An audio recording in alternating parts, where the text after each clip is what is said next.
Bonjour et bienvenue à tous à ce webinaire, à ce premier webinaire d'Esri Belux, destiné aux gens qui débutent avec ArcGIS Pro ou qui veulent simplement en savoir plus sur ce logiciel. Alors, tout d'abord, nous allons faire une petite introduction sur qu'est-ce que ArcGIS Pro en fait et comment peut-on y accéder avec une licence ou sans licence. Et puis ensuite, nous passerons à une démonstration réelle avec vraiment le logiciel pour vous montrer quelques opérations de base, c'est-à-dire d'abord vous présenter la nouvelle interface, ensuite vous montrer les bases, c'est-à-dire créer un projet, importer des données qui viennent d'ArcMap, qui viennent d'ArcGIS Online, comment intégrer aussi, ArcGIS Pro avec les logiciels ArcGIS Online et enfin un grand avantage d'ArcGIS Pro qui est ses possibilités 3D. Nous finirons par une session de questions-réponses. Vous pouvez dès maintenant poser toutes vos questions sur le chat qui se situe normalement à droite de votre GoToMeeting et vous aurez des réponses maintenant de manière instantanée et pour d'autres questions peut-être aussi après, nous pourrons avoir une petite discussion. Alors voilà, tout d'abord, qu'est-ce que le logiciel ArcGIS Pro? ArcGIS Pro est la nouvelle application d'Esri, ArcGIS pour desktop, c'est-à-dire pour le PC. On en est déjà à la version 2.0 d'ArcGIS Pro, ce n'est pas quelque chose qui vient de sortir. Et c'est bien un logiciel indépendant d'ArcMap, c'est-à-dire que ce n'est pas une mise à jour en tant que telle d'ArcMap, c'est vraiment un logiciel que vous pouvez avoir sur votre PC en parallèle d'ArcMap. Vous pouvez très bien avoir quelques opérations que vous connaissez bien et continuer à les faire en ArcMap, et d'un autre côté, aller tester de nouvelles fonctionnalités en ArcGIS Pro sur votre PC. Alors, quels sont les avantages d'ArcGIS Pro? Eh bien, tout premièrement, c'est un logiciel plus performant. C'est une application 64 bits, ce qui veut dire qu'elle utilise toutes les possibilités de votre processeur, là où ArcMap n'utilisait que 32. Ensuite, l'interface a été pensée pour être plus intuitive. L'interface a été pensée pour ressembler au dernier logiciel de Microsoft Office, c'est-à-dire Word, Excel, PowerPoint, vous le verrez tantôt. ArcGIS Pro est structuré par projet. Des projets MXD, comme ceux qui sont utilisés en ArcMap, peuvent bien sûr être importés en ArcGIS Pro, mais la structuration d'ArcGIS Pro permet aussi d'avoir plusieurs cartes dans un seul projet et d'autres avantages que je vous montrerai aussi tantôt. Un autre avantage d'ArcGIS Pro est son intégration dans toute la plateforme ArcGIS, c'est-à-dire avec les applications en ligne, avec ArcGIS Online, avec d'autres applications. Et enfin, il faut savoir que toutes les nouvelles fonctionnalités développées encore maintenant par Esri seront ajoutées non plus à ArcMap mais à ArcGIS Pro. Et entre autres, toutes les fonctionnalités 3D ont été vraiment repensées pour être le plus performantes possible en ArcGIS Pro. Alors comment puis-je, moi, utilisateur d'ArcMap ou pas encore utilisateur, accéder à ArcGIS Pro? Qui peut y accéder? Alors tout d'abord, ceux qui ont déjà une licence ArcMap ou une licence ArcGIS Desktop peuvent déjà, dès maintenant, télécharger et utiliser ArcGIS Pro. Ceux qui auraient par contre juste une licence ArcGIS Online peuvent obtenir un essai de 3 mois d'ArcGIS Pro. Et enfin, ceux qui n'ont ni l'un ni l'autre peuvent nous contacter pour obtenir une version d'essai de 21 jours d'ArcGIS Pro. Si vous avez déjà une licence, vous pouvez télécharger le logiciel. Pour cela, vous vous rendez sur le site myesri.com où vous créez un compte et vous pouvez télécharger le logiciel. La licence est par défaut ce qui s'appelle une Named User License, c'est-à-dire que c'est une licence qui est liée à un nom d'utilisateur sur la plateforme ArcGIS Online. On peut bien sûr retransformer cette licence en une licence classique qui n'est pas connectée au web, mais c'est ce qui est pensé dès le départ pour une meilleure intégration avec les possibilités web d'ArcGIS. Voilà pour l'introduction. Nous allons maintenant passer au cœur du sujet, c'est-à-dire vraiment à une démonstration avec le logiciel ArcGIS Pro. Je vais, comme je vous l'avais dit, présenter d'abord l'interface, comment créer un nouveau projet, comment importer différents types de données, montrerai comment exporter et importer des données depuis la plateforme en ligne, et enfin une petite démonstration 3D.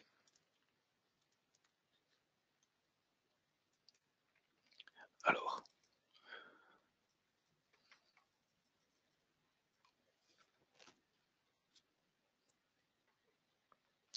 voilà, alors je vais créer maintenant un nouveau projet. Donc, quand on ouvre ArcGIS Pro, on se retrouve avec une interface différente de celle d'ArcMap, mais qui y ressemble quand même par certains aspects. On retrouve à droite la fenêtre catalogue, où se situeront les connexions à mes fichiers, mes boîtes d'outils, ce qui est semblable à ArcMap, et aussi semblable à gauche la table des contenus, où se trouveront les différentes couches quand j'en aurai ajouté à ma carte. Je vais dès maintenant créer une nouvelle carte. Voilà. Par défaut, une couche de fond, basemap, est chargée.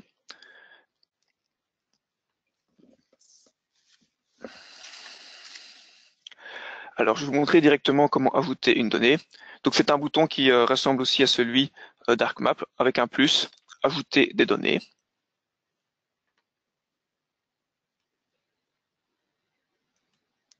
Je vais ici aller sur mon ordinateur, chercher un shapefile.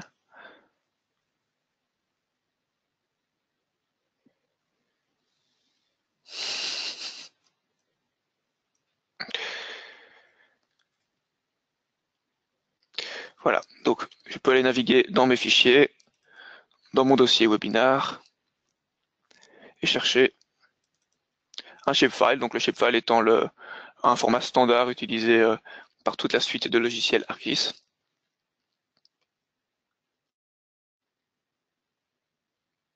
Voilà, j'ai pu ajouter mon shapefile des régions de la Belgique.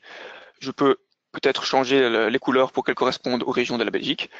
En ArcMap, il aurait fallu faire un clic droit, ensuite aller dans les propriétés, et puis seulement ensuite accéder au menu des symboles. Maintenant, je peux juste faire un clic droit et directement accéder au menu de la symbologie.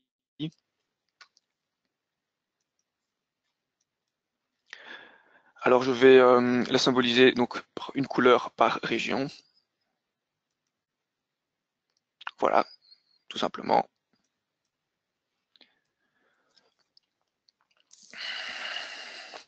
Je peux aussi, comme en ArcMap, me connecter à un fichier. Je vais ici me connecter au même dossier. Voilà, j'ai maintenant dans mon catalogue une connexion à mon dossier webinar et à mes différentes données. Je peux de la même manière faire une connexion vers une base de données.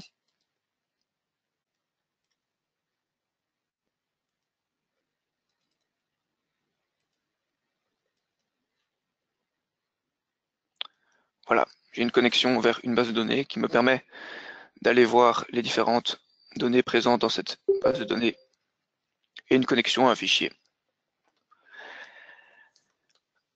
Alors, une question qui se pose souvent, c'est est-ce que des dossiers MXD, donc des projets d'ArcMap, sont compatibles avec ArcGIS Pro?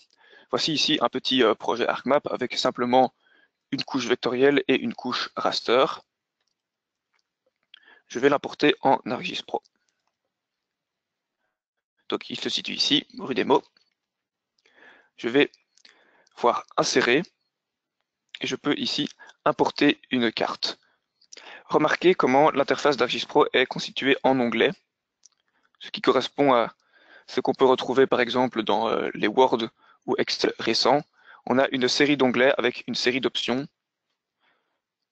au lieu d'avoir les barres d'outils qu'on avait dans ArcMap. Remarquez aussi ici le bouton qui est activé, qui est le bouton Explorer. Ceci, donc le mode qui est activé pour le moment est le mode qui me permet de me déplacer sur une carte, mais aussi de identifier. Donc en cliquant, j'obtiens une petite fenêtre avec les informations sur les données, les informations de la table d'attributs. Si vous vous souvenez, si vous utilisiez ArcMap, c'était un autre bouton sur lequel il fallait cliquer pour ensuite pouvoir utiliser la fonction identifier. Maintenant, aussi bien les fonctions de déplacement que d'identification sont regroupées dans une seule fonction explorer. Mais donc, je vais importer mon MXD.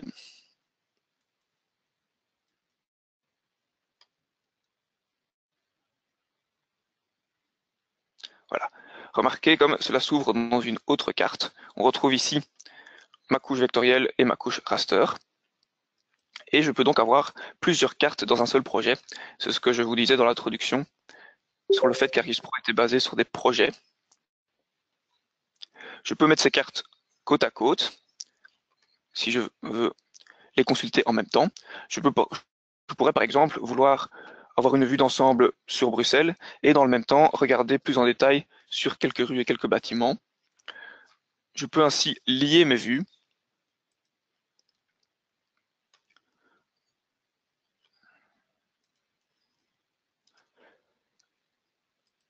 Voilà. L'avantage de ceci, c'est que si je me déplace sur une vue, je vais me déplacer aussi dans l'autre vue. Je peux aussi lier aussi bien le centre et l'échelle. Dans ce cas, aussi bien l'échelle que le déplacement vont être suivis d'une couche à l'autre.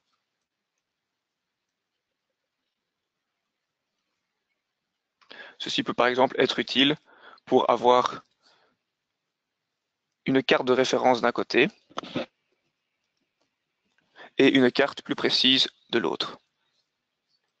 Voilà, pour la facilité de démonstration, je vais retirer cette option et revenir à une présentation avec une seule carte.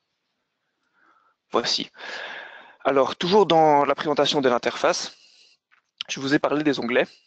Remarquez que lorsque je clique et que je sélectionne ma couche vectorielle, j'ai des options qui s'affichent ici.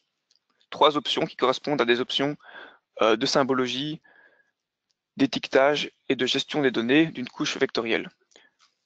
Si je sélectionne par contre ma couche raster, j'ai d'autres options qui apparaissent, raster layer, avec des options plutôt liées au raster, par exemple le contraste, alors que quand je sélectionne de nouveau ma couche vectorielle, j'ai par exemple accès aux tables d'attributs. Donc ce petit exemple, juste pour vous montrer que l'interface d'ArcGIS Pro évolue en fonction du contexte, donc évolue en fonction des différentes sélections et autres. Ce qui explique qu'on a une interface qui est plus claire, moins encombrée que celui d'ArcMap.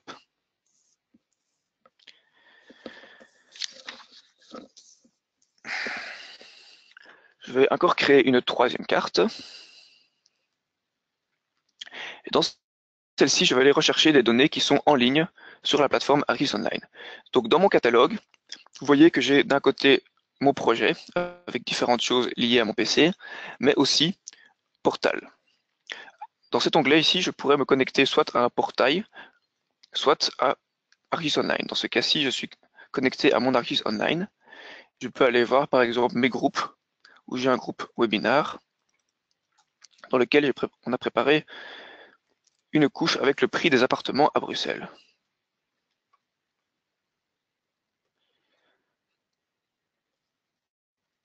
Voilà. Et donc charger cette carte de mon ArcGIS Online. Je peux aussi me connecter, toujours en parlant de fonctionnalités en ligne, à des services, par exemple des services WMS. Pour cela, je vais aller ajouter une connexion.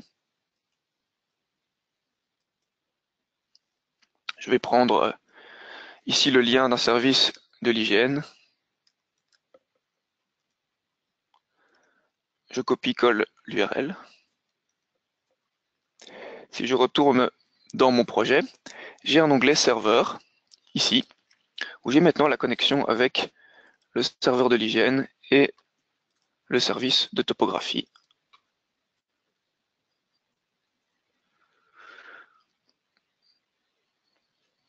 Voilà.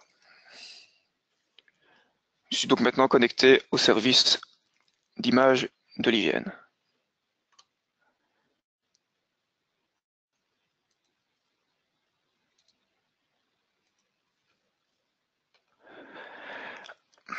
Alors je peux aussi bien sûr réexporter une carte vers ArcGIS Online, c'est ce que je vais vous montrer maintenant. Nous allons tout d'abord l'améliorer un petit peu. On peut par exemple afficher des étiquettes pour le nom des communes. Pour cela, j'ai donc sélectionné ma couche. Dans les options contextuelles qui sont apparues, est apparue l'option d'étiquetage, labeling en anglais. Un seul bouton me permet de faire un étiquetage très rapide sans faire aucune autre personnalisation, juste les noms en noir, c'est très bien. Je pourrais par contre changer la couche de fond.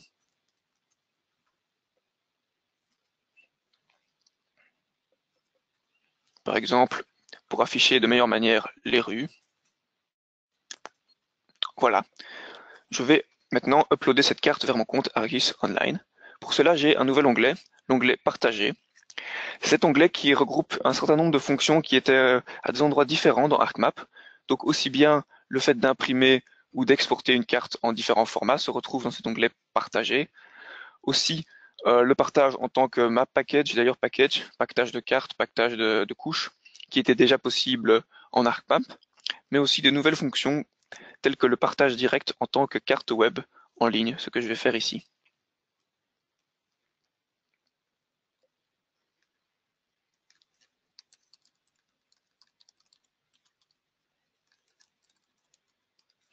Je donne un nom et quelques petites caractéristiques à ma carte. Je vois qu'il y a une différente projection, une erreur classique d'Argis. Pour cela, je peux aller dans les propriétés de la carte, de la même manière qu'on va dans les propriétés d'une data frame dans ArcMap, et aller changer le système de coordonnées.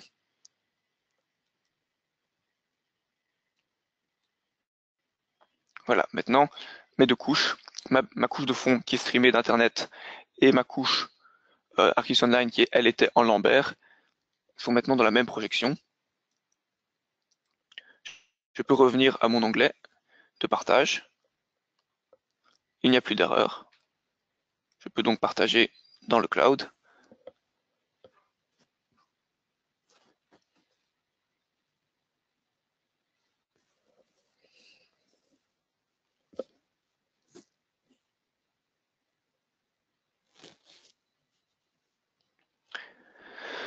Voilà, je vais maintenant accéder à la carte en ligne.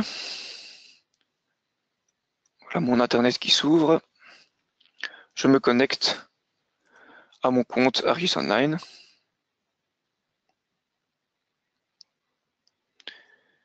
Et je peux ainsi aller visualiser ma carte en ligne, ou quelqu'un d'autre pourrait y accéder si je lui passais, que je lui partageais la carte avec un lien, par exemple.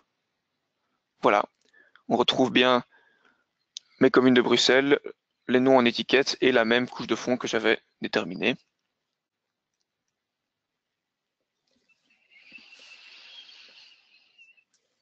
Alors, dernière démonstration, je vais vous montrer quelques possibilités en 3D. En ArcGIS Pro, on a des cartes qui sont des cartes comme en ArcMap en 2 dimensions, mais aussi des scènes qui sont donc en 3 dimensions. Avec quelques données de base, comme celle-ci, je peux les transformer en données 3D. J'ai ici des bâtiments et je voudrais les représenter en 3 dimensions, ce qui serait visuellement plus intéressant. Un bouton Convertir permet de convertir une carte en une scène, de convertir entre la 2D et la 3D. Pour le côté visuel, je vais rajouter une couche de fond. Voilà, vous voyez les bâtiments avec les rues. Et donc, je vais convertir ceci en 3D.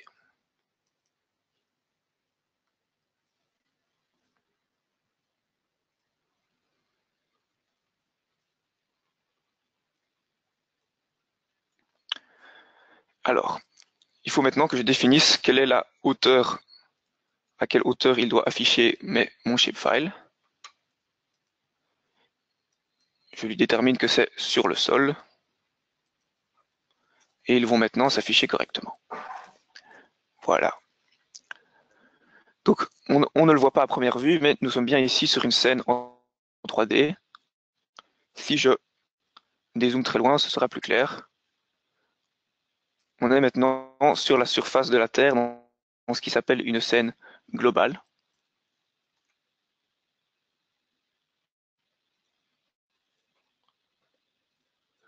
Où on peut naviguer en 3D de différentes manières. Mais mes données sont toujours, elles, en 2D.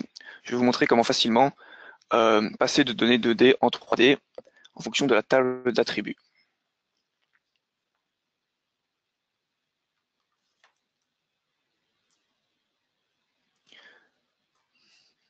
Cette fonction s'appelle l'extrusion, qui permet simplement d'attribuer une donnée de hauteur en fonction de nos données dans la table d'attributs. Ici, on a un petit champ dans la table d'attributs, hauteur modélisée, qui ne correspond à rien de réel, mais juste pour modéliser un petit exemple. Voilà. Vous voyez maintenant que les bâtiments sont représentés en 3D, ce qui est évidemment visuellement plus intéressant. Mais ce n'est pas que du visuel, ça reste un SIG, un système d'information géographique. On peut donc toujours accéder aux données de la table d'attributs pour chaque bâtiment, comme on pourrait le faire en 2D. Toutes les autres fonctionnalités qui fonctionnent en 2 dimensions fonctionnent aussi en 3 dimensions. Pour vous donner un petit exemple, on peut mesurer. On voit que la géométrie et la géographie sont toujours là. On peut aussi mesurer, par exemple, de manière verticale, avec un outil spécifique. Et il y a d'autres outils spécifiques qui existent pour faire du traitement en 3D, par exemple, analyser des champs de vue, analyser qu'est-ce qu'il y a visible, depuis quel point vers quel point, en 3 dimensions. Voilà c'est un exemple simple pour vous montrer donc à partir d'une carte qui était présente en ArcMap, comment je pouvais d'abord l'introduire dans ArcGIS Pro et ensuite même en créer une petite scène en 3D en quelques clics. Je vais maintenant vous montrer un exemple un peu plus abouti de scène 3D.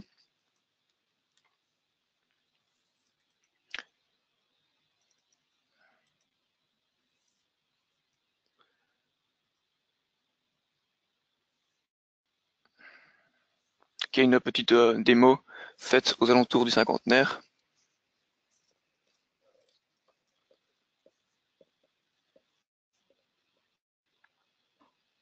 Voilà, dans cette démo, on a utilisé les données Urbis, les données de la région bruxelloise, pour la couche de fond et pour des bâtiments et des arbres qui vont être affichés à l'écran.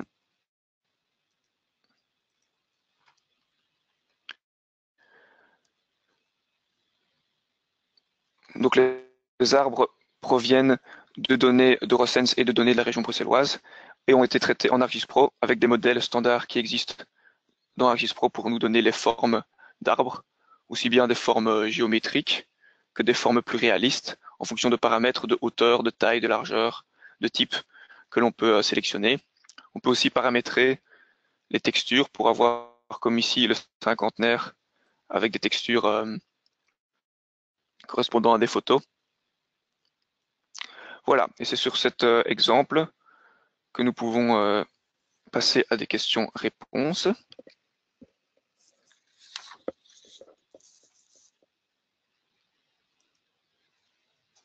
Donc je vous ai montré l'interface, quelques éléments de base comme l'interface contextuelle, comment naviguer dans une carte, comment interroger la carte, comment rajouter des fichiers. La création de projets, le fait qu'un projet peut contenir plusieurs cartes, voire même plusieurs scènes en 3 dimensions. Comment on pouvait importer plusieurs types de données depuis ArcMap, depuis une base de données, depuis ArcGIS Online, depuis un service. Et enfin, quelques possibilités en 3D. Nous allons maintenant voir s'il y a des questions. N'hésitez pas à envoyer toutes vos questions via le chat et nous vous y répondrons.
Pour répondre à la question de Thierry Gunning sur le coût d'utilisation, tout utilisateur actuel d'ArcMap peut utiliser ArcGIS Pro dans le cadre de la même licence et les utilisateurs d'ArcGIS Online peuvent accéder à une version d'essai.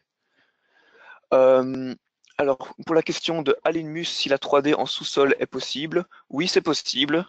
Si vous voulez, nous vous enverrons par email une petite démonstration de choses qui ont déjà été faites pour cartographier des tremblements de terre en fonction de leur profondeur. C'est possible de faire ça.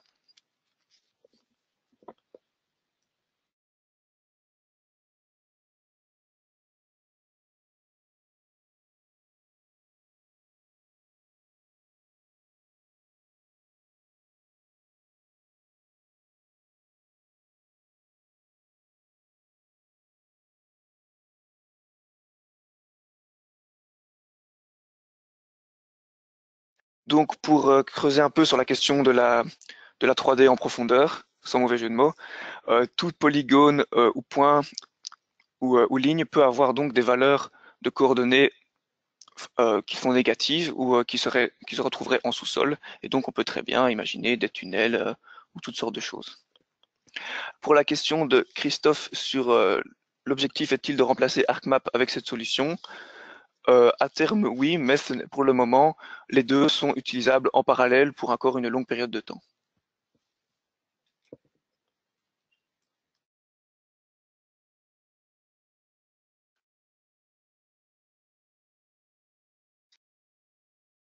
Desktop au moins jusque 2020, hein, puisqu'on a des utilisateurs qui ont une large base installée d'ArcGIS Desktop avec des développements spécifiques. Et donc, ArcGIS Desktop va être maintenu et supporté par Esri encore de longues années, mais c'est très intéressant de commencer à utiliser ArcGIS Pro pour les nouvelles capacités qu'on vous a montrées aujourd'hui. Et surtout, très utile. Et donc, si vous voulez, s'il y a des utilisateurs qui ont de nombreuses licences, on peut discuter d'un plan de migration de manière plus précise. Mais tous les nouveaux utilisateurs ou ceux qui s'apprêtent à démarrer dans le GIS, nous leur conseillons d'ores et déjà de démarrer dans ArcGIS Pro.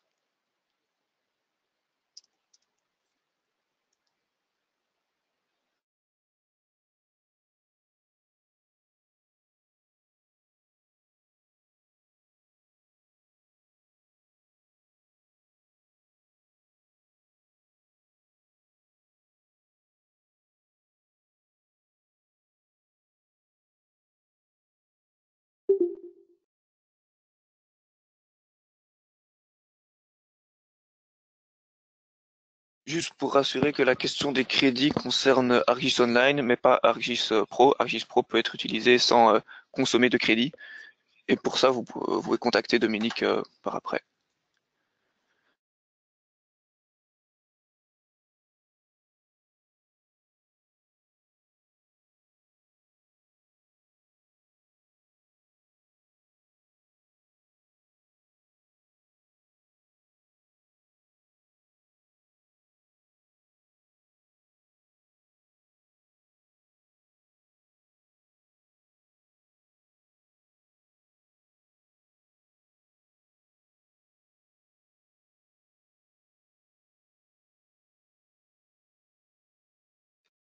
La question était, est-ce que l'objectif est de remplacer ArcGIS Desktop ArcMap? Oui, effectivement, ArcGIS Pro va remplacer ArcGIS Desktop.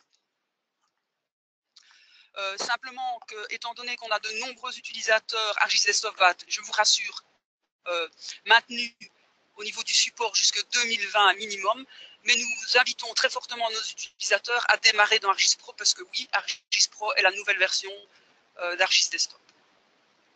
Alors pour notamment Christophe, étant donné qu'au SPW vous avez une large base installée d'ArcGIS, on peut discuter d'un plan de migration particulier. Mais les nouveaux utilisateurs qui participent à ce webinaire, nous les encourageons dès à présent à démarrer d'office dans ArcGIS Pro.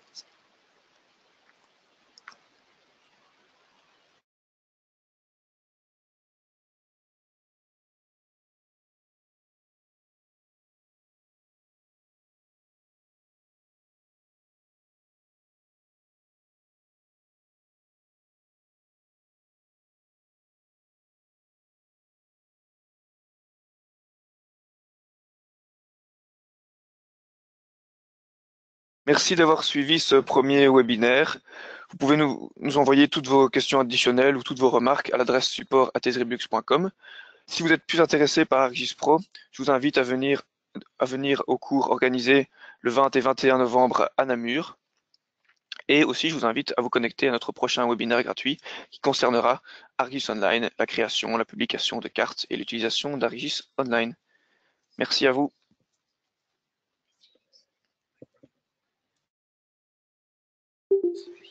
Oui, alors juste avant de vous laisser, nous vous invitons le 26 octobre prochain pour nos Esri Day. Les Esri Day cette année auront lieu, comme l'année passée d'ailleurs, au château ferme de Profondval à Cour-Saint-Étienne. L'inscription est gratuite. Allez sur notre site et venez voir. Il y aura donc forcément, on vous montrera les nouveautés de toute la plateforme ArcGIS. Il y aura également deux intervenants qui nous montrent la société BWAP qui nous montrera comment le GIS est utilisé pour la collecte des déchets et la société AIDE, l'intercommunale des eaux de Liège, qui nous montrera comment le GIS est utilisé dans un processus de collecte d'informations du terrain au bureau et de partage de cette information au sein de la société. Donc voilà, vous êtes les bienvenus. Merci et merci, merci. À bientôt. Au revoir.